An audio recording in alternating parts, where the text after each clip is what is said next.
And for today's video, I'm going to share what are the 7 things the richest clients of mine do in their finances. Kung gusto nyo din maging mayaman, kung gusto nyo rin talagang mas maging very fulfilling financially ang 2025 ninyo, watch until the end of this video.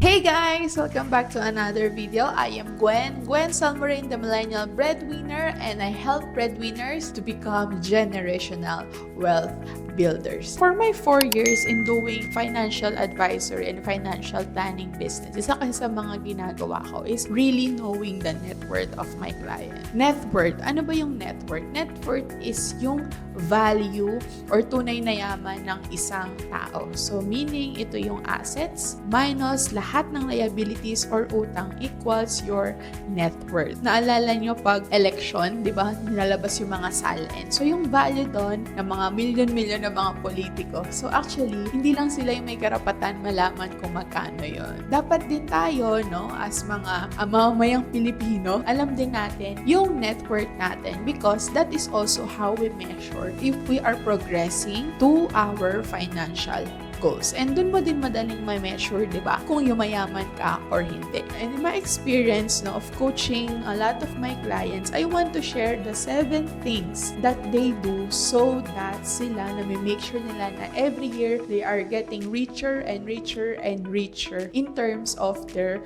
net worth. Ano bang ginagawa ng mga clients ko na ito na na-observe ko? Una, they are continually increasing their income every year. So most of my clients, meron silang mga trabaho, meron silang corporate work, or meron silang pinakamalaking source of income. And ang ginagawa nila is either una, nag-upskill sila, they take certifications or exams, or number 2, they also have another job for them to be able to continually increase income. Bakit importante yon? Kasi the only way you can increase your net worth is if you have more income that stays in your assets, either it goes to investments or savings, and that is one of the easiest way to increase your net worth and become richer every year. Hindi lang sila basta-basta nagre-rely sa isang source of income, and hindi sila nagre-rely lang sa mga salary increases nila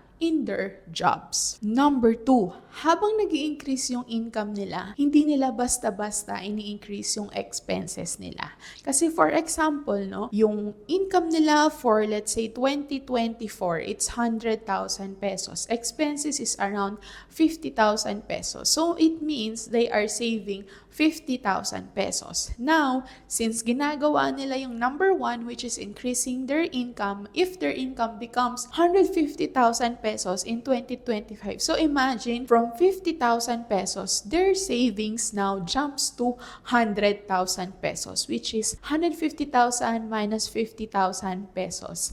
And again, ano mangyayari doon? Tataas na naman yung assets nila, and ngayon tataas ulit yung net worth nila. And naintindihan nila na yung gap between the income and expenses, that is what makes them richer every single year. So, tumaas man ang expenses nila, pero very minimal lang ito. Number 3, big purchases are mostly in cash. Lalo na yung mga assets naman na pababa yung value, katulad ng car, katulad ng phone, or any other gadget. So, hindi naman to the point no, na hindi nila in-spoil yung sarili nila. Pero they make sure no, na they have enough cash to buy those things kesa ang gagawin nila is hulugan. But most importantly, they understand kasi na once you buy things, you actually purchase it twice. For example, they bought a car. They understand that yung price na i-consider nila for that car, if they can afford it or not, it's not just the selling price. Kailangan din nilang i-consider yung maintenance, yung gas, yung mga additional expenses pa that comes with owning the car. Kasi of course, diba, kung meron na kayong kotse, mas madali ngayong umalis at gumastos at kumain sa labas. So they understand na bukod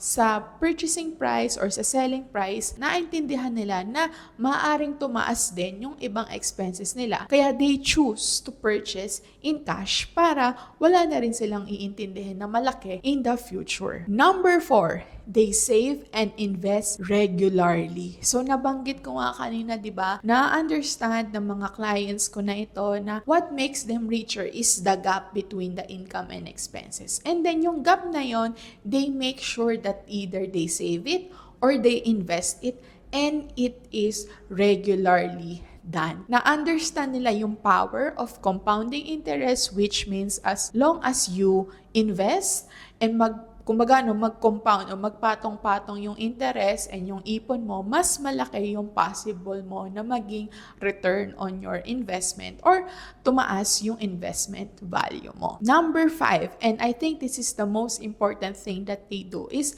they focus on their financial plan. For my clients, no, at least annually, we do a financial planning and I ask them, what are your financial goals that you find important and you want to achieve? So now we create a financial plan, and what happens with that financial plan is alam nila kung ano yung mga bagay na importante sa kanila. With the age kasi ng social media, diba, it's very easy now to get distracted and make you feel, no, na these are the things that should be important for you. But since etong mga clients ko na to, no, alam nila kung ano importante sa kanila, they don't easily get swayed towards their goals. And I think that's really one of the most powerful things that these people do. Kaya every year they become richer and achieve their financial goals. Number 6, they are not afraid of disappointing people, saying no and sticking to their boundaries. So alam naman natin, meron pa din of course mga tao na will judge us, paano natin ginagastos yung pera natin kahit tayo na may kumikita nun. My clients that get richer and richer every year, alam nila kung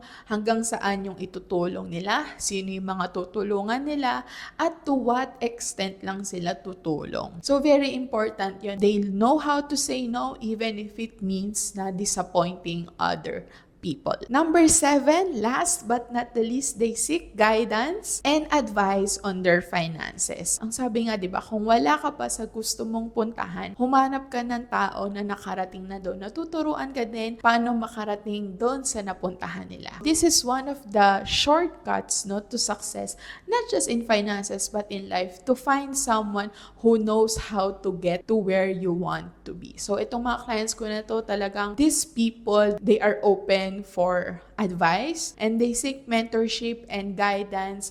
Paano ba nila ma-execute yung financial goals nila? I hope guys, the 7 things that my richest clients do will also help you to be able to continually be richer this 2025. If you have any questions, don't forget to comment down below. And if you also want to have a free financial planning session, you can check the link below. I have a link there when you can book a discovery call kung gusto mo ding mag-guide ka on how you can become richer and richer every year, lalo na this 2025. So thank you so much for watching. See you!